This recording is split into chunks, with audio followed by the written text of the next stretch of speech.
네, 5장 말씀을 계속 좀 이어가 보도록 하겠습니다. 자, 하나님이 말씀을 통해서 우리에게 그리스도를 보내시고 그리스도를 통해서 우리가 그리스도를 만난 존재가 되어지는 그 과정을 하나님께서는 창조라는 개념으로 언급하고 있다. 이 부분을 조금 강조되는 지점이었던 것 같고요.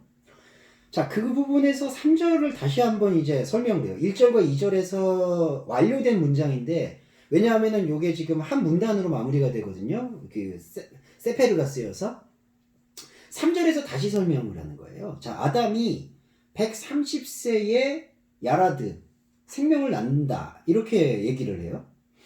아담이 생명을 낳는데 어떻게 낳냐면은 먼저는 130세가 나오는데 이거는 120세하고 그러니까 네피림이 등장할 때하고의 약간 대비점이라서 숫자적 의미를 부과하기는 합니다. 그렇지만 게마트리아를 무리하게 적용할 필요는 없어요. 그거는 유대인들이 쓰는 유대교적 기법이기 때문에 게마트리아, 그러니까 숫자 의미를 풀어가지고 파자를 하는 건데 그거를 접목하는 것이 그렇게 바람직하지는 않습니다. 그래서 제가 130세라는 거는 다음에 6장을 풀어드릴 때 잠깐 설명을 드리도록 할 것이고요. 여기서는 그냥 넘어가겠습니다. 아담이 130세에 야라드 아들을 낳았는데 어떻게 낳냐면요.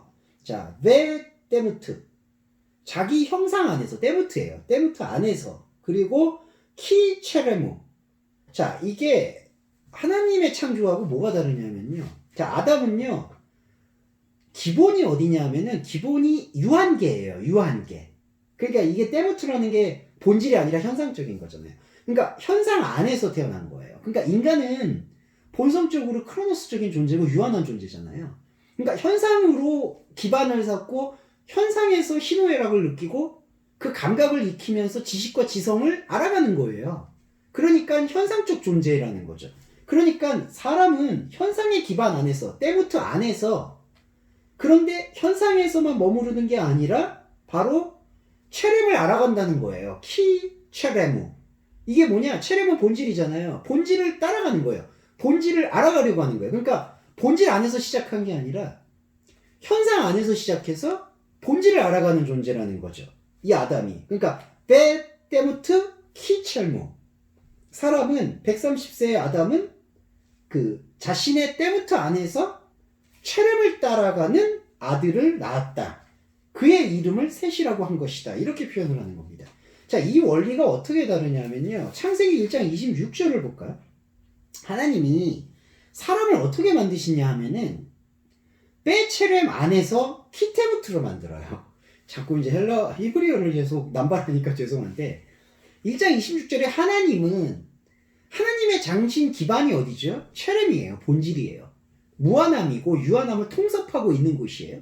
그 안에서 현상으로 다가가는 거예요. 그러니까 무한하고 영원하신 것 안에서 유한한 곳으로 다가가는 게 하나님의 사람 창조 원리죠. 그런데 사람은 반대잖아요. 자, 하나님은 무한한 것에서 유한한 거로 찾아간 거고 사람은 유한한 것 안에서 무한한 걸 찾아온다는 거예요. 그래서 창세기 1장 26절에서 하나님이 사람을 지으시려는 의지를 밝힐 때에는 베체렘 키트무트, 체렘 안에서 현상을 따라가는 거고, 그러니까 본질 안에서 현상을 따라가는 하나님의 말씀 원리고, 그 말씀 원리를 받은 우리는 우리가 가지고 있는 유한함의 기반 속에서 그 데무트 안에서 키첼무, 본질을 따라간다는 거죠. 본질을 알아가는 거죠. 자, 본질을 알아가야 된다라는 영적 이거를 이제 의무 혹은 영적 본능이라고도 얘기할 수 있는데, 그 영적 본능의 중립성이 바로 셋이에요. 셋이라는 이름의 뜻은 이 아들 이름 이 뜻은 놓여지다, 놓다라는 뜻인데 이거는 상당히 중립적이고 무의미한 단어이기도 합니다. 그러니까 무언가를 놓다, 임명하다, 지정하다는 뜻인데 만약에 그 지정자나 임명자의 의지에 대한 깨달음이 없으면, 그러니까 내가 여기 왜 놓여 있지? 내가 여기 왜 존재하고 있지? 이거를 깨닫지 못하거나 잘못 알고 있다면은 이 놓여진 존재는 고통의 존재가 될 것이고요. 그때 고통은 하나님을 모르는 죄의 고통이겠죠. 근데 그 깨달음을 알게 되면 내가 왜 여기 있지? 저와 여러분은 왜 존재하고 있지? 그 존재의 근원에 담겨있는 아까 남자와 여자의 창조라는 생명 창조에 대한 기쁨을 이해한다라면은 이 놓여있는 셋의 중립성은 하나님의 영생의 말씀을 담아낼 수 있는 생명의 도구로 쓰일 수가 있다는 거죠. 그러니까 질그릇 비유와 동일하다고 보시면 돼요. 이게 셋의 가치와 이름이라고 보시면 되겠습니다. 자, 셋이 이렇게 태동을 하는 거죠.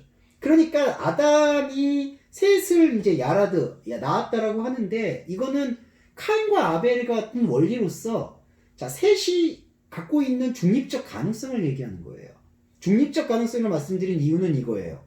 아담은 아들을 낳았는데 아담은 지금 셋을 낳았는데 셋이 어떤 태동이냐? 바로 유한한 것으로부터 시작해서 곧 현상계에서 시작해서 영원한 생명계라고 할 수 있는 그 본질계, 체렘 계열을 이제 다시 알아가야 되는 거예요. 자, 이거는 여러분 뭐 변명의 여지가 없는 거예요. 우리가 살고 있는 이 삶이 무한함이, 그러니까 영원한 것, 신비로운 게 도립되나요? 아니잖아요. 우리는 인간입니다. 희노애락을 갖고 있고 약하고 고통받고 슬프고 아프고 실수할 수 있고 그래요. 자, 그런 모습들이 때부터라는 거예요. 현상계에 살고 있는 우리 모습이라는 거예요. 거기에 영향을 받고 스스로 심판당하기도 하고 심판하기도 하고 그런 선악의 여러 가지 프레임 속에서 고통받는 거예요. 그런데 이러한 셋이 자신에 놓여 있는 것이 그 중립적인 것이 자신을 놓아놓고 여기에 존재하게 하고 여기에 지정하게 하셨던 그 생명의 의지를 이해하게 되는 과정의 단초가 바로 끼첼무, 이게 바로 체렘이라는 거예요. 그러니까 현상계를 살고 있지만 인간은 현상계 속에서 나타나는 이 그 영적인 감각들 있잖아요. 그게 로마서에서는 한글 번역으로 신령한 은사, 영적인 어떤 은혜 이렇게 표현이 되는데 그것이 말씀이기도 한 거예요.